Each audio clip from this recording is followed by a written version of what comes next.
बुलेटिनमध्ये आपल्या सगळ्यांचं स्वागत। बुलेटिनच्या सुरुवातीला जाऊयात लोकसभेमध्ये। Or both buttons are not kept simultaneously pressed till the second gong. Honorable members can actually see the final result after a gap of a few seconds after the second gong. Honorable members can check their vote on individual result display boards installed on either side of the Honorable Speaker's chair, the multimedia device, and also on the yes/no/abstain buttons as the case may be. In case vote is not registered or if any member wishes to change their vote, they may call for voting through slips. प्रश्न ये कि विधेयक को पुरस्तावित करने की अनुमति प्रदान की जाए। जो सदस्य इसके पक्ष में हैं वहां गए, जो सदस्य विरोध में ना गए। मेरे विचार में निर्णय हाँ वालों के पक्ष में हुआ। कौन डिवीजन मांग रहा है? एक सदन में आपके अलावा कोई डिवीजन नहीं मांग रहा। ओ, आप मांग रहे हो। प्रश्न है कि विधेयक को पुरस्तावित करने की अनुमति प्रदान की जाए। जो सदस्य इसके पक्ष में हैं वहां के हैं, जो सदस्य विरोध में ना गए। डिवीजन तो अब मतदान की प्रक्रिया शुरू करें।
या सगळ्याबाबत सध्या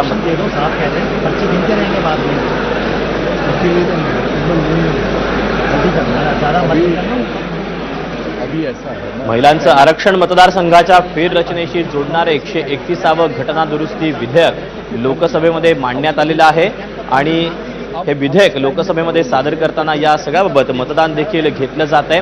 नारी शक्ती बंधन घटना दुरुस्ती विधेयक, मतदारसंघ फेररचना आणि केंद्रशासित प्रदेशासंदर्भातील विधेयकासाठी 3 दिवसांचं विशेष अधिवेशन बोलावण्यात आलंय आणि त्याचबाबत सध्या लोकसभेमध्ये हे मतदान घेतलं जात आहे। लोकसभा आणि विधानसभेत महिलांना 33% आरक्षणाचा प्रस्ताव या माध्यमातून असणारे विधेयक मांडल्यानंतर काँग्रेस नेते के.सी. वेणुगोपाळ यांनी तांत्रिक मुद्दा उपस्थित केलेला होता आणि सरकार राज्यघटना हायजॅक करण्याचा प्रयत्न करते का असा आक्षेपही त्यांनी नोंदवलेला होता। या विधेयकावर 18 तास चर्चा होणार आहे आणि त्यानंतर दुपारी 3 वाजता पंतप्रधान नरेंद्र मोदी हे देखील आपलं निवेदन सादर करणार आहेत। तेव्हा संसदेच्या विशेष अधिवेशनाला सुरुवात झालेली आहे आणि या सगळ्याबाबत विधेयक सादर झाल्यानंतर मतदान देखील आता घेतलं जात आहे। याबद्दलचे अपडेट आपण जाणून घेऊया। तर सोमेश कोलगे आपल्या सोबत आहे। सोमेश, विधेयक सादर करण्याविरोधात 126 मतं पडलेली आहेत। एकंदरीतच ही प्रक्रिया नेमकी कशी असणार आहे, कशी चालणार आहे? नक्कीच दीपक, आपल्याला माहिती आहे की संसदेमध्ये सर्वसाधारणपणे आपण 3 रीडिंग म्हणतो कुठल्याही विधेयकाचं। त्याच्यामध्ये फर्स्ट रीडिंग म्हणजे ज्यावेळी ते विधेयक इंट्रोड्यूस केलं जातं। आता हे विधेयक सादर करण्याच्या वेळी सुरुवातीला सर्वसाधारण प्रक्रिया अशी आहे की लोकसभा अध्यक्ष आवाजी मतदानाने विधेयक सादर करायला अनुमती देतात आणि सरकारला बहुमत असतं, त्यामुळे सर्वसाधारणपणे अनुमती आहेच असं गृहीत धरलं जातं सभागृहाची। परंतु विरोधी पक्षांनी एक मागणी केली की हे विधेयक सादर करण्याच्या वेळेसच तुम्ही मतदान घ्या, आणि डिव्हिजन करा म्हणजे मतविभाजन करा. आता एकूण मोजलं जाईल की विधेयक सादर करण्याच्या बाजूने किती जणांचं मतदान आहे आणि विधेयक सादर करण्यालाच विरोध किती जणांचा आहे. म्हणजे विधेयक सादर केल्यानंतर त्यावर चर्चा होणं हा दुसरा टप्पा असतो आणि नंतर मग तिसऱ्यांदा त्यावरती मतदान होतं. असं फर्स्ट, सेकंड, थर्ड रिडिंग ज्याला आपण म्हणतो त्यानुसार 3 प्रक्रियांमधून कोणतंही विधेयक कायदा बनण्यापूर्वी जात असतं. आता तिसऱ्या टप्प्याचं मतदान म्हणजे ज्यावेळी या विधेयकाला 2/3 बहुमताची आवश्यकता लागणार आहे.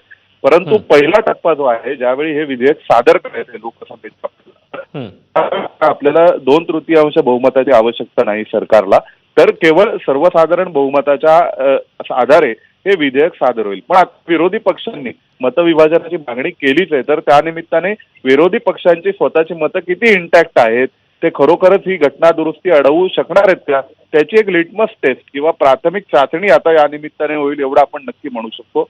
207 सध्या खासदार हे समर्थनार्थ आहेत आणि 126 खासदारांनी विरोधात मतदान केलंय. एकूण 333 खासदारांनी इलेक्ट्रॉनिक पद्धतीने मतदान केले. आता जे उर्वरित खासदार आहेत त्या खासदारांच्या स्लिप गोळा करण्याचं काम सुरू आहे. आता जर आपण पाहू शकतो लोकसभेच्या सभागृहात आपल्याला दिसतंय की जे महासचिवांचे प्रतिनिधी आहेत सर्व खासदारांकडून त्यांच्या हातातील स्लिप गोळा करतात. म्हणजे ज्यांनी इलेक्ट्रॉनिक पद्धतीने मतदान केलं नाही अशा सगळ्या गोळा करून त्यांनी विधेयक सादर करण्याच्या बाजूने मतदान केलंय का विरोधात मतदान केलंय की तटस्थ राहण्याची भूमिका आहे ते स्पष्ट होईल. आता तरी सध्या 207 खासदार हे पूर्णपणे सरकार सत्ता पक्षाच्या बाजूने आहेत. 126 खासदार विरोधात आहेत इलेक्ट्रॉनिक वोटिंग केलेल्यांपैकी. ज्या स्लिप गोळा करण्याचं काम सुरू आहे ते स्लिप गोळा केल्यानंतर आपल्याला एकूण आता फायनल आकडा थोड्याच वेळात कळेल. या निमित्ताने आणखीन एक गोष्ट स्पष्ट होईल दीपक, ती म्हणजे आत्ताच्या सभागृहामध्ये जितके खासदार उपस्थित आहेत त्यापैकी 2/3 खासदार कदाचित सादर करतानाच या विधेयकाच्या बाजूने दिसत आहेत का हे देखील पाहणं महत्वाचं ठरणार आहे. किंवा 2/3 कमी आकडा विधेयक सादर करण्याच्या विरोधात दिसतोय का 2/3 जास्तीचा आकडा. तर या गोष्टीमुळे एक स्पष्ट होईल की हे विधेयक जेव्हा प्रत्यक्ष घटना दुरुस्तीच्या तिसऱ्या टप्प्यामध्ये थर्ड रिडिंगच्या वेळी जेव्हा फायनल वोटिंगसाठी ठेवलं जाईल त्यावेळी पास होऊ शकेल का याची एक प्रकारे प्राथमिक अंदाज चाचणी देखील या निमित्ताने होईल. हे निश्चित आहे की सत्ता पक्षाच्या बाजूनेच आता सध्या मतदान होईल आणि विधेयक सादर केलं जाईल आणि सादर करून पुढे त्या विधेयकाला प्रत्यक्ष चर्चेसाठी ठेवलं जाईल. 18 तास त्यावर चर्चा आहे ज्याला आपण सेकंड रिडिंग म्हणतो आणि मग तिसऱ्यांदा त्यावेळी तिसऱ्या टप्प्यात हे विधेयक चर्चेनंतर प्रत्यक्ष मतदानात घेतलं जातं तेव्हा घटनात्मक प्रक्रियेनुसार 2/3 बहुमताची आवश्यकता लागणार आहे. त्याला आपण थर्ड रिडिंग म्हणतो, तिसरं वाचन म्हणतो विधेयकाचं. त्यामुळे आता जे फर्स्ट रिडिंग आहे त्या पहिल्याच टप्प्यावर त्या विधेयकाला प्रत्यक्ष मतदानाच्या चाचणीतून जावं लागतंय. त्यामुळे इथे विरोधी पक्षांनी ज्या प्रकारे इंडिया आघाडीच्या बैठकीत काल भूमिका घेतली होती की आम्ही सगळेजण एकमुखाने या विधेयकाच्या विरोधामध्ये असू आणि हे विधेयक संमत होऊ देणार नाही. आज विरोधी पक्षांनीच जेव्हा पहिल्याच टप्प्यावरती विधेयक सादर करण्याच्या अनुमतीसाठी जेव्हा मंत्र्यांनी अनुमती मागितली त्याच वेळी हे मतदानासाठी टाकलेलं आहे. त्यामुळे इथून स्पष्ट होईल की इंडिया आघाडीचे देखील जे खासदार आहेत ते सगळे इंटॅक्ट आहेत का, सत्ता पक्षाचे खासदार सगळे इंटॅक्ट आहेत का त्यांच्यासोबत. सोमेश, खरं तर याच मुद्द्याकडे यायचं होतं की जे आता मतदान झालेलं आहे त्यामध्ये 207 जण सरकारच्या बाजूने दिसत आहेत. भाजपकडनं आपल्या खासदारांना व्हीप बजावण्यात आलेला होता. आत्ताचं हे मतदान पाहता, सरकारच्या बाजूने पडलेलं मतदान पाहता भाजपचे खासदार इथे उपस्थित आहेत की नाही असा प्रश्न उपस्थित होतोय. भाजपचे सर्व खासदार उपस्थित आहेत अशी माहिती आहे कारण प्रत्यक्ष व्हीप याविषयी बजावण्यात आलाय आणि एनडीएचे देखील खासदार उपस्थित आहेत. आता आपण एक गोष्ट लक्षात घ्यायला हवी की एकूण मतदान 333 खासदारांनीच केलंय. आता जे स्लिप गोळा करण्याचं काम सुरू आहे आपण सभागृहात पाहू शकतो. जे खासदार इलेक्ट्रॉनिक पद्धतीने त्यांच्यासमोर 3 बटणं असतात. एक बटन जे होकाराच्या बाजूने असतं, एक बटन नकाराचं असतं आणि एक बटन हे तटस्थ भूमिकेचं असतं. या 3 बटनांच्या माध्यमातून जे उमेदवार जे खासदार मतदान करू इच्छित नाहीत त्या व्यतिरिक्त इतरांना मात्र त्या बाबतीमध्ये स्लिपच्या माध्यमातून मतदान करण्याची मुभा असते जे प्रत्यक्ष कागदावरती लिहून मतदान करतात. त्यामुळे आता ज्या स्लिप गोळा करण्याचं काम सुरू आहे त्यातून हे स्पष्ट होईल की किती खासदार एकूण सभागृहात उपस्थित आहेत, सभागृहाचा कोरम काय आता मला वाटतं अगदी लगेच थोड्या वेळात हे स्पष्ट होईल. आता स्लिप गोळा करून त्याचं एकूण काउंटिंग सुरू आहे, तेव्हा एकूण सभागृहाची साईज किती आहे हे आपल्या लक्षात येईल. म्हणजे सभागृहात किती खासदार आहेत आणि त्यापैकी किती खासदारांनी विधेयक सादर करण्याच्या समर्थनार्थ मतदान केलंय आणि किती खासदारांनी विधेयक सादर करण्याच्याच विरोधात मतदान केले, म्हणजे ज्यांना या विधेयकावर चर्चाही आवश्यक वाटत नाही किंवा हे विधेयक सादरही करण्याची आवश्यकता वाटत नाही, असे किती जण आहेत हे आपल्याला दिसेल. आणि त्यातूनच आपण जे म्हणतोय की एक लिटमस टेस्ट होऊन जाईल विरोधी पक्षांच्या एकजुटीची सुद्धा. कारण विरोधी पक्षांनी 200 त्यांचा एकूण आकडा आहे 239 खासदारांचा, तर तो एकूण त्यांचा इंटॅक्ट राहतो का इंडिया आघाडी म्हणून हे देखील पाहणं महत्वाचं ठरणार आहे. कारण बरेचसे टीएमसीचे खासदार आज येऊ शकलेले नाहीत, आलेले नाहीत. त्याशिवाय डीएमकेचे खासदार काही येणार होते, किती जण आलेत याविषयी पूर्ण संभ्रमावस्था कायम आहे. शरद पवारांच्या पक्षाच्या खासदारांना व्हीप बजावण्यात आलाय उपस्थित राहण्यासाठी, परंतु मतदान विरोधात करायचं की समर्थनार्थ याविषयी कोणते ठोस निर्देश नाहीयेत. त्याशिवाय शिवसेना ठाकरे गटाच्या खासदारांना तर अजूनपर्यंत व्हीप देखील बजावला गेलेला नाहीये. जो शरद पवारांच्या खासदारांना व्हीप बजावण्यात आलाय तो सुद्धा व्हॉट्सअपच्या माध्यमातून बजावण्यात आलाय. तो लेटर हेडवर काढलेला नाही, तो सभागृहांच्या सभापतींच्या चेंबरकडे सादर केलेला नाही नियमानुसार. तीच वस्तू परिस्थिती शिवसेने ठाकरेंच्या बाबतीतही आहे की त्यांचाही व्हीप काढला गेलेला नाही. फोन करून अरविंद सावंत यांनी सगळ्यांना माहिती दिली आहे की उपस्थित राहायचंय, कंपल्सरी हजर राहायचंय. त्यामुळे अशी सगळी जी संभ्रमावस्था आहे विरोधी पक्षांच्या अनुषंगाने, तर त्यावर देखील स्पष्टता येणं आवश्यक आहे. दुसऱ्या बाजूला हे विधेयक नेमकं काय आहे, घटना दुरुस्तीमध्ये काय लिहिलेलं आहे, त्याशिवाय त्या घटना दुरुस्तीसोबत जी 2 विधेयकं सर्वसाधारण सादर करण्यात आली आहेत त्यात तपशिलात काय लिहिलंय याविषयी साशंकता आणि खूप अल्प माहिती ही सत्ताधाऱ्यांकडे सुद्धा आहे. सत्ताधाऱ्यांकडे सुद्धा तसा गोंधळ आहे की त्यांच्याही अनेक खासदारांना, नेत्यांना हे स्पष्टपणे माहिती नाहीये की नेमकं यामध्ये काय लिहिलेलं आहे, हे सगळं कशासाठी केलं जाते. परंतु सत्ता पक्षासाठी तुलनेने हा मार्ग सोपा आहे, कारण त्यांना जे काही समोर येईल त्याचं समर्थनच करायचंय.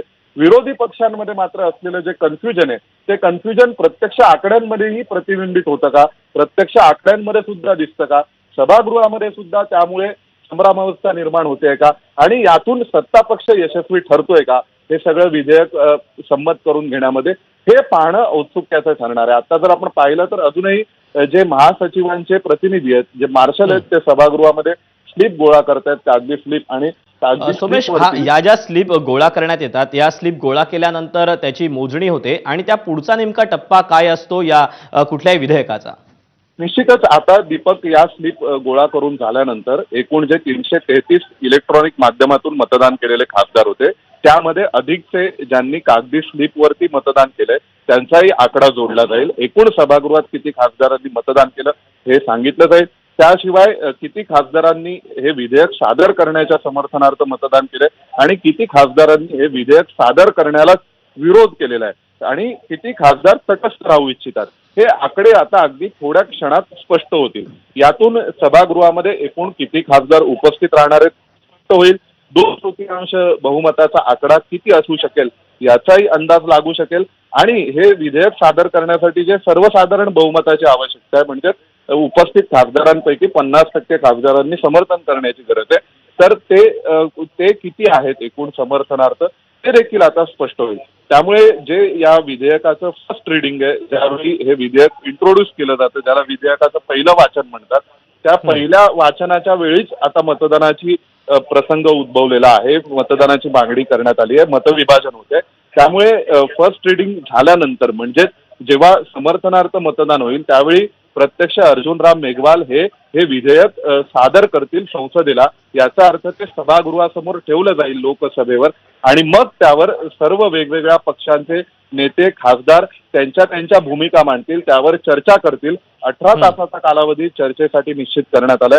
त्यामुळे 18 तास या विधेयकावर त्यानंतर चर्चा होईल आणि त्याला आपण सेकंड रीडिंग म्हणतो विधेयकाचं. आणि नंतर थर्ड रीडिंग म्हणजे ज्यावेळी प्रत्यक्ष हे विधेयक मतदानाला टाकलं जाईल तेव्हा ते मतदान होताना हे विधेयक संमत होणार की नाही, त्याचं कायद्यात रूपांतर होणार की नाही, ती घटना दुरुस्ती कायम केली जाणार की नाही याविषयीचा फैसला हा तेव्हा होईल. त्यामुळे आता ह्या टप्प्यानंतर ज्यावेळी प्रत्यक्ष आकडा आपल्या समोर येईल तेव्हा आपल्याला हे कळू शकेल की हे विधेयक आता सादर केलं जाणार का सादर केलेल्या विधेयकावरती चर्चा होणार का? आणि जेव्हा विधेयकाच्या समर्थनार्थ आता पहिल्या टप्प्यात जर मतं पडली 50%पेक्षा जास्त जी आवश्यक आहेत, तर हे विधेयक लगेच मंत्री सभागृहाला सादर करतील. मग त्या विधेयकावरती सभागृहाकडून चर्चा होईल. सुरुवातीला अपेक्षा आहे की मंत्री या कायद्यामागची भूमिका सांगू शकतील आणि नंतर वेगवेगळ्या पक्षाच्या नेत्यांनी सर्व खासदारांनी 18 तासाच्या कालावधीमध्ये आपापल्या पक्षाची भूमिका या विधेयकावर मांडावी असं अपेक्षित आहे. आता जी चर्चा झाली, आता जो वादविवाद आपण पाहिला सकाळी 11 वाजल्यापासून ते आता या मतदानापर्यंतचा, हे विधेयक सादर करावं की नाही याविषयीचा वादविवाद होता, याविषयीची चर्चा होती. म्हणजे फर्स्ट रिडिंगवरची ती चर्चा होती. आता हे मतदान झाल्यानंतर जर मतदानात समर्थनार्थ मतं पडली तर हे विधेयक सादर केलं जाईल आणि मग या प्रत्यक्ष विधेयकावर चर्चा होईल. त्यातल्या तरतुदींवर चर्चा अपेक्षित आहे. त्यामध्ये जे वेगवेगळे विरोधी पक्षांचे कोणतेही तांत्रिक मुद्दे असतील, काही वस्तुनिष्ठ आक्षेप असतील, काही आकडेवारीशी संबंधित आक्षेप असतील, काही सरकारच्या उद्देशावर त्यांना प्रश्न उपस्थित करायचे असतील तर ते करता येईल. सत्ता पक्षाचे खासदार त्यांना आपली बाजू मांडता येईल की हे विधेयक का आणलं जातंय, का ही घटना दुरुस्ती केली जाते, यामागे सरकारचा उद्देश काय आहे आणि सभागृहाला कन्व्हिन्स करण्याचा प्रयत्न केला जाईल की हे विधेयक 2/3 बहुमताने संमत करावं ज्यावेळी प्रत्यक्ष मतदानाची वेळ येईल तेव्हा. आता आपण पाहतोय की कागदी स्लिप मोजण्याचं काम सुरू आहे. सर्वसाधारण आपण असा अंदाज लावू शकतो की 333 खासदारांनी इलेक्ट्रॉनिक माध्यमातून मतदान केलंय. आता सोमेश, उरलेल्या खासदारांचं खरं तर ह्या सगळ्या स्लिप मोजण्याचं काम सुरू आहे. मात्र जर लोकसभेमध्ये हवी तितकी मतं म्हणजे 2/3 जर मतं ही सरकारला मिळाली नाहीत तर मग कशा पद्धतीनं या विधेयकाचा प्रवास जो आहे तो खडतर होऊ शकतो? दीपक, आत्ताच्या प्राथमिक टप्प्यावरती 2/3 मतांची आवश्यकता नाहीये, परंतु एवढं नक्की की एकूण सभागृहाची साईज किती आहे हे तरी आजच्या दिवशीची स्पष्ट होईल आणि त्यासह परिस्थितीमध्ये 2/3 हे विधेयक सादर करण्याच्या बाजूनी आहेत की नाही आहेत हे देखील स्पष्ट होईल. विरोधकांची मतं इंटॅक्ट आहेत का हे देखील स्पष्ट होईल. आता सुद्धा केवळ 50% बहुमताची आवश्यकता आहे, कारण हे विधेयक फक्त सादर करायचे आणि त्यावर चर्चा सुरू करायची. हे विधेयक इंट्रोड्यूस करायचे सध्या सभागृहाला. त्यामुळे आता फर्स्ट रिडिंगच्या वेळी 50%चीच आवश्यकता आहे. ते 50% असतील असं गृहीत आहे, कारण सरकारकडे बहुमत आहे. सरकारकडे 50% खासदार आहेत म्हणून तर त्यांचे पंतप्रधान आहेत पदावर बसलेले. त्यामुळे 50% तर बहुमत असेल हे गृहीत आहे. पण तरी सुद्धा एक लिटमस टेस्ट, एक सर्वसाधारण अंदाज येऊ शकेल. कदाचित आपणही लक्षात घेतलं तर सर्वसाधारणपणे पहिल्या वाचनाच्या वेळी कुठल्याही विधेयकाच्या मतविभाजनाची मागणी शक्यतो केली जात नाही, परंतु लोकसभा अध्यक्षांनी सुद्धा